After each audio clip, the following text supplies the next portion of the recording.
Hello guys, welcome to my channel.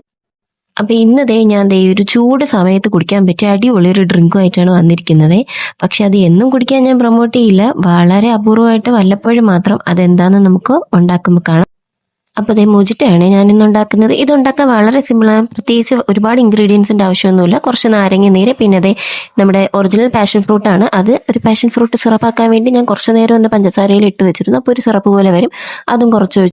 പിന്നെ ഞാൻ നേരത്തെ പറഞ്ഞില്ലേ എന്നും കുടിക്കാൻ പാടില്ല എന്ന്. അതിൻ്റെ മെയിൻ റീസണാണ് ഞാൻ ഈ ചേർക്കുന്നത്. സ്പ്രൈറ്റ് ആണ്. അത് എന്നും കുടിക്കാൻ പാടില്ല. അതുകൊണ്ടാണ് ഞാൻ പറഞ്ഞത് വളരെ അപൂർവങ്ങളിൽ മാത്രമായിട്ട് നമുക്കിതൊന്ന് ട്രൈ ചെയ്ത് നോക്കാൻ പറ്റുന്ന ഒരു ഡ്രിങ്കാണ്. ടേസ്റ്റൊക്കെ അടിപൊളിയായിരുന്നു. പക്ഷേ ഇതെന്നും കുടിക്കാൻ പാടില്ല. പിന്നെ ഞാൻ ചെറുതായിട്ട് ഇളക്കി കൊടുക്കുന്നുണ്ടൊന്ന് മിക്സ് ചെയ്യാൻ വേണ്ടിയിട്ട് മാത്രം, ഒരുപാട് ഇളക്കണ്ട. പിന്നെ ഞാൻ വെറുതെ ഒരു ഭംഗിക്ക് വേണ്ടിയിട്ടൊരു നാരങ്ങ വെക്കാൻ ശ്രമിച്ചു. പക്ഷേ അതൊരു അനുസരണയില്ലാത്ത നാരങ്ങയായിരുന്നു, അതിരുന്നില്ല. പിന്നെ ഞാൻ അതെടുത്ത് കളഞ്ഞു. ഇനി നമ്മുടെ ധർമ്മം കുടിക്കുക എന്നുള്ളതാണ്. ഇതിൻ്റെ ടേസ്റ്റൊക്കെ അടിപൊളിയാണ്. നമുക്ക് വല്ലപ്പോഴും ഒക്കെ ഒന്ന് ട്രൈ ചെയ്ത് നോക്കാൻ പറ്റിയൊരു ഐറ്റം തന്നെയാണ്. അപ്പോൾ എൻ്റെ വീഡിയോ ഇഷ്ടപ്പെട്ടെങ്കിൽ ലൈക്ക് ചെയ്യാനും ഷെയർ ചെയ്യാനും കമൻറ്റ് ചെയ്യാനും മറക്കരുത്. അപ്പോൾ